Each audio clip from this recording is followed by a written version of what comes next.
All right, welcome back to Good Day PA. Many of us have picked up new hobbies while in quarantine, and art is one of those popular new hobbies. I'm not sure for you and me, but we need to work on our artistic skills, Yeah. but we might get some help today. Yes. I'm getting my first dose of getting crafty on Good Day PA. Amy Lotta is joining us live from her home. Good morning, Amy. Good morning. So today you're doing some watercolor, but without the paint. So if you're not using paint, what do you use? So we're going to get a watercolor effect by using markers. I'm using Tombow dual brush pens, which you may have heard me talk about before on previous Getting Crafties because they're one of my favorites for hand lettering. But because they're water-based, we can also use them for other fun artsy things like watercolor. all right, so you're going to do a watercolor background that's perfect for cards and framed art.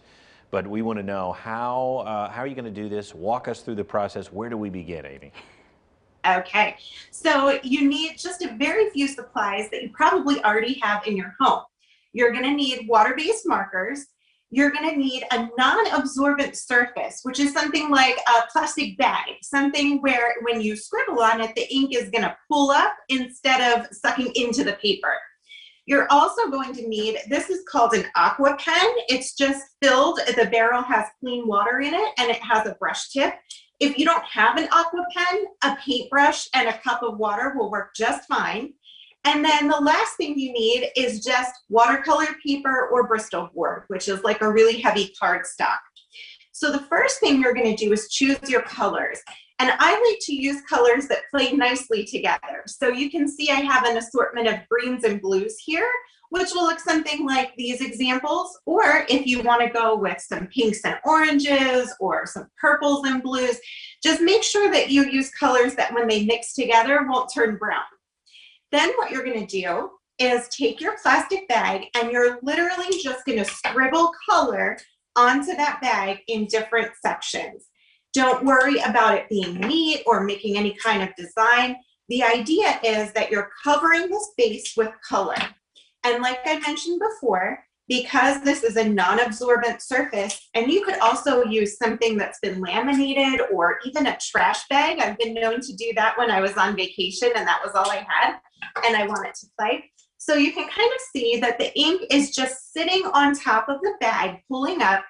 And then what we're going to do, I have a piece of 4x6 Bristol board that I've already cut, and I'm just going to wet it with this clean, clear water. And you want to make sure to get it very wet. That's the one mistake that people make sometimes, is not using enough water. Then we're going to flip this baggie over, and you can see it's going to start to put color on our paper, and we're just going to rub it around a little bit, and it's going to give us this gorgeous watercolor look. Wow, that looks too good to be true, and something that we might be able to manage. I think we might be able to do that, although again, just it looks very professional there, and it really does look like somebody took a paintbrush, doesn't it? Yeah, it does, except we're not going to be spilling the paint. Exactly, yeah. We can see this project and others online, right, Amy? Absolutely. Just come visit me at amylattacreations.com and you'll see a tutorial as well as lots of other fun ideas.